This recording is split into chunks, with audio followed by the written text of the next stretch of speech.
పాత్రికేయ సోదరులందరికీ నా హృదయపూర్వక నమస్కారాలు. గత 5 రోజులుగా ఈ యవనగడ్డ, మచిలీపట్నం, పెడన, కైకలూరు నియోజకవర్గం వారాహి 4వ విడత విజయయాత్ర ముగించుకొని వచ్చాం. ఈ పర్యటనలో ఇందాక పెద్దలు మనోహర్ గారు చెప్పినట్టుగా అన్ని రకాల సమస్యలు, ముఖ్యంగా కొల్లేరు నీటి సమస్య చాలా బాధ కలిగించింది. చాలా మండలాల్లోనే ఒక మండవల్లి, ముదినేపల్లి ఈ మండలాల్లో తాగడానికి కూడా నీటి పరిస్థితి చాలా ఇబ్బందిగా ఉంది. కైకలూరు వచ్చి మరి 2 బిందులు 3 బిందులు నీళ్లు తెచ్చుకొని వెళ్ళే పరిస్థితి ఉందని తెలియజేశారు నాకు. అలాగే దాదాపు 17,000 టన్నులు విష పదార్థాలు, వ్యర్థాలు కొల్లేటికి 57 డ్రైనేజ్లోకి ద్వారా వచ్చేస్తున్నాయి కొల్లేటి సరస్సుకని. అలాగే ఆ కాంటూర్ విషయంలో కూడా అసలు స్పష్టత లేకుండా ప్రభుత్వాలు మారినప్పుడల్లా కాంటూర్ పరిస్థితి కూడా మారిపోతూ ఉంది. అలాగే విపరీతమైన అక్రమాలు ఉన్నాయి రొయ్యల చెరువులు అని చెప్పేసి ఆ కొల్లేరు నీటి సరస్సు సంబంధించి. ఈ సమస్యలతో పాటు బాగా బాధ కలిగించింది ముఖ్యంగా కాంట్రాక్ట్ ఉద్యోగులది. మచిలీపట్నం జనవాణి కార్యక్రమంలో ఈ కాంట్రాక్ట్ ఉద్యోగుల సమస్యని మా దృష్టికి తీసుకొచ్చారు. జీతాలు సరిగ్గా రావట్లేదు, చాలా ఇబ్బందులు ఉన్నాయి, ఇంట్లో ఎలా చెప్పుకోవాలో తెలియట్లేదు, ఒకళ్ళు మీ దగ్గరికి వచ్చి చెప్పుకున్నా కానీ మాకు ఈ ఉద్యోగాలు ఉంటాయో లేదో, మాకు జీతాలు వచ్చే జీతాలు కూడా ఎట్లా వస్తాయో లేదని ఒక బాధలో చెప్పారు మాకు. దురదృష్టవశాత్తు బాధాకరంగా ఈ రోజున నా దృష్టికి వచ్చింది ఆదోని మండల విద్యాశాఖ అధికారి కార్యాలయంలో మండల అకౌంటెంట్గా కాంట్రాక్ట్ పద్ధతిలో పనిచేస్తున్న శ్రీ రమణ గారు 3 నెలలు దాటి కూడా 4 నెలలు వచ్చినప్పటికీ కూడా ఈ రోజు వరకు జీతాలు ఇవ్వలేదు అని, దానివల్ల అతనికి ఇంటి అద్దె చెల్లించలేకపోవటం, అలాగే స్కూల్ పిల్లలకి ఫీజులు కట్టలేకపోవటం, దీని మీద బాగా ఇబ్బందులు పడుతున్న పరిస్థితుల్లో ఇంటి యజమాని అలాగే పిల్లలకి స్కూల్లో ఆటో ఛార్జీలు కూడా ఇవ్వలేని పరిస్థితుల్లో, కనీస అవసరాలు కూడా తీర్చుకునే పరిస్థితికి వెళ్ళిపోయి గత 3 నెలలుగా జీతాలు రాక. ఇలాంటి పరిస్థితులు ఇంటి యజమాని వచ్చి గత 4 నెలలుగా అద్దె కట్టాల్సిందని ఆయన కూడా గోల్ చేయడంతో కనీస అవసరాలు కూడా తీర్చుకోవడానికి డబ్బులు లేవని చెప్పి పేపర్లో తను రాసి మనస్తాపం చెంది నేను పురుగుల మందు తాగి ఇంటి వద్దనే నిన్న రాత్రి 8 గంటలకి ఆయన తుది శ్వాస విడిచారు. ఇది చాలా చాలా జనవాణి కార్యక్రమంలో ఇలాంటివి కంప్లైంట్స్ చాలా రెగ్యులర్గా వస్తామంటే చాలా బాధ కలిగించింది. ఇది సమగ్ర శిక్ష అభియాన్ ఉద్యోగుల పరిస్థితి, కాంట్రాక్ట్ ఉద్యోగుల పరిస్థితి. ఇందాక మీకు ఆ సమస్యలు మిగతా అన్నిటికీ చెప్పినట్టుగా ఇంకొకటి చాలా కీలకమైంది ఇక్కడ.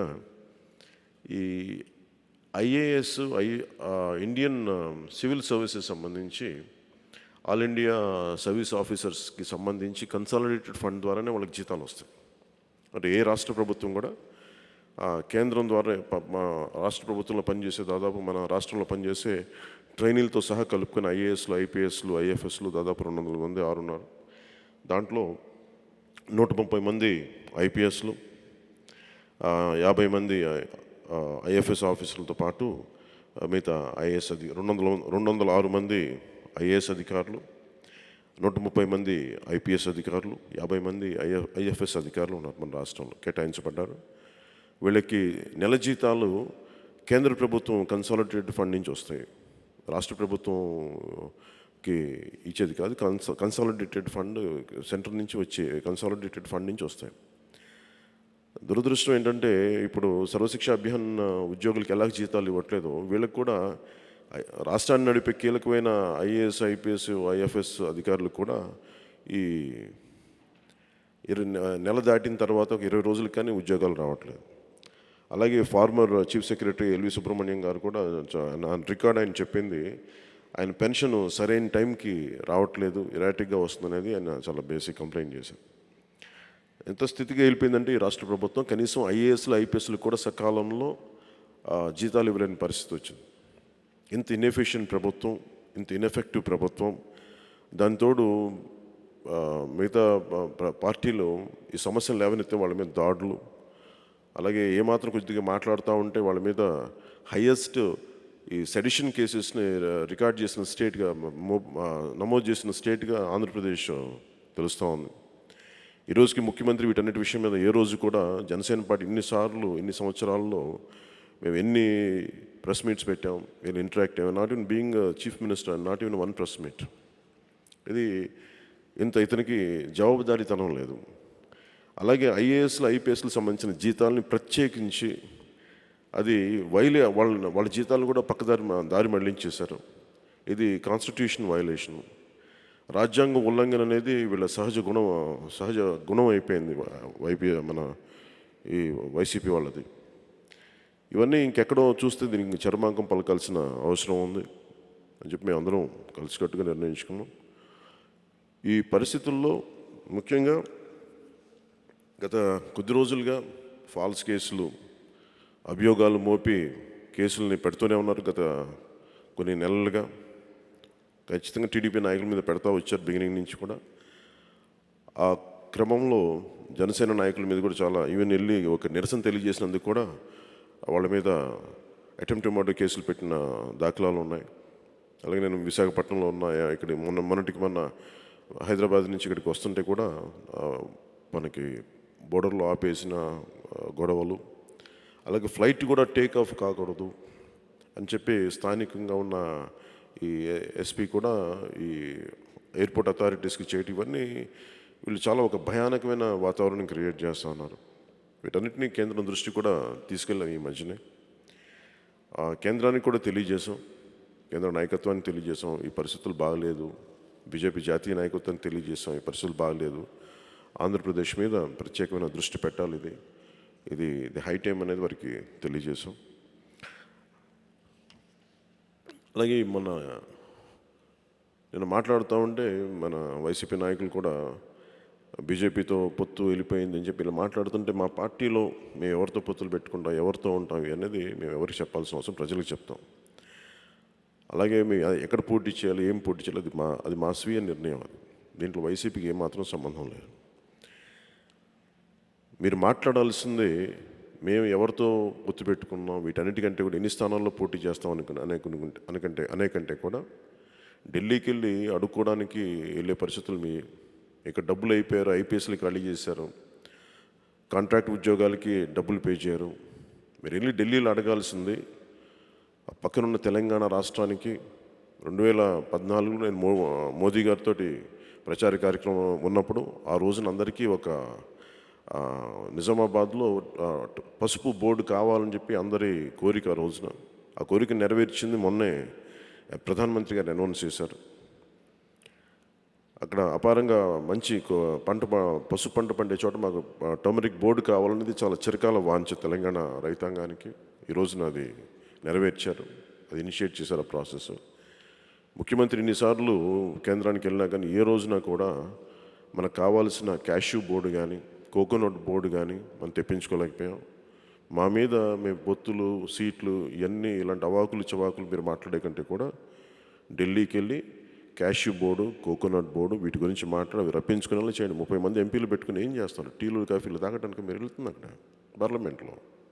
లేదంటే మీ క్రైమ్లను, మీ సిబిఐ కేసులను పోస్ట్పోన్లు చేయించుకున్నాక మీరు మీరు ఎంపీలుగా సెలెక్ట్ అయింది మీరందరూ. దయచేసి దాని మీద దృష్టి పెట్టండి, మా మీద కాదు మీరు పెట్టాల్సింది. అలాగే చాలా ప్రత్యేక పరిస్థితుల్లో 2014 నుంచి రాష్ట్ర విభజన జరిగినప్పటి నుంచి కొనకళ్ళ నారాయణ గారిని తెలుగుదేశం ఎంపీ చాలా అడ్డగోలుగా పాత పార్లమెంటు దాంట్లో సభలో తలుపులేసేసి అడ్డగోలుగా దాడి చేసి ఆయన మీద ఆంధ్రప్రదేశ్ ఎంపీలని టెర్రరైజ్ చేసి ఆ రోజున మన ఆంధ్రప్రదేశ్ని 2 ముక్కలుగా చేశారు. తెలంగాణ రావటం ఆనందదాయకం అయినప్పటికీ కూడా ఆంధ్రప్రదేశ్ని విభజించిన విధానం చాలా దుర్దినం, చీకటి దినం అని చెప్పి ప్రధానమంత్రి గారు కూడా మన కొత్త పార్లమెంట్ భవన్కి వెళ్ళబోయే ముందు ఆయన చాలా స్పష్టంగా తెలియజేశారు.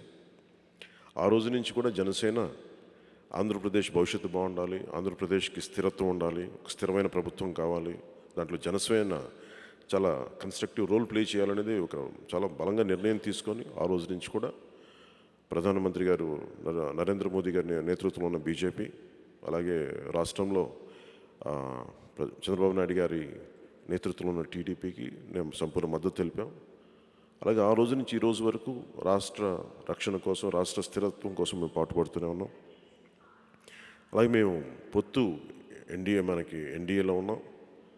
ప్రధానమంత్రి గారు కూడా మన ఈ మధ్యన పిలిచిన దానికి మేము హాజరయ్యాం. ఆయన ఇంకో బలంగా మరోవారు మోదీ గారు ప్రధానమంత్రిగా కావాలని ఆకాంక్షిస్తూ అందరూ చేసిన తీర్మానానికి జనసేన కూడా సపోర్ట్ చేసింది. ఆ తర్వాత దాంట్లోనే అందరిని కోరుకుంది కూడా ప్రతిసారి ఢిల్లీ వెళ్ళినప్పుడల్లా నేను అడిగేది 2014లో ఏ కూటమి అయితే జనసేన, తెలుగుదేశం, భారతీయ జనతా పార్టీ కూటమి 2024 ఎన్నికలకు కూడా కలిసి వెళ్ళాలనేది నా ఆకాంక్ష. ఎందుకంటే వైసీపీ వ్యతిరేక ఓటు చేయకూడదు అన్నదే నా ఆకాంక్ష. 2021 నుంచి ఇదే నేను ప్రతిపాదిస్తూ వచ్చాను. ఢిల్లీకి వెళ్ళినా, అనేక మార్లు వెళ్ళినా, అలాగే బీజేపీ నడ్డా గారి ఇంటికి వెళ్ళి, బీజేపీ అధ్యక్షులు వారి ఇంటికి వెళ్ళి బయటకు వచ్చి కూడా నేను వైసీపీ వ్యతిరేక ఓటు చేయకూడదన్నది చెప్తూ వచ్చాను. సో దాంట్లో క్రమంగానే ప్రత్యేక పరిస్థితులు వచ్చినాయి. ఇది యాక్చువల్గా ఢిల్లీ నుంచి అనౌన్స్ చేసి ఉండాల్సింది యాక్చువల్గా. కానీ ఇక్కడ పరిస్థితుల్లో G20 సమయాన్ని చాలా తీసుకున్నారు వీళ్ళు. G20 సమ్మిట్ జరుగుతున్నప్పుడు, అసలు కేంద్రం దృష్టి లేనప్పుడు, చాలా ఒక నక్కజిత్తులతోటి చావు తెలివితేటలతోటి వీళ్ళు చేసిన విధానం, చంద్రబాబు నాయుడు గారికి కేసులు ఆయన మీద అభియోగాలు పెట్టి జైలుకి పంపించి ఈరోజు దాకా ఆయన రాలేని పరిస్థితి చాలా బాధాకరం. అలాంటి పరిస్థితులు ఆయన మీద ఏసీబీ కోర్టులో ఆయన విచారణ జరుగుతుందని చెప్పి నేను మామూలుగా అంతకుముందే మీ అందరికీ తెలుసు.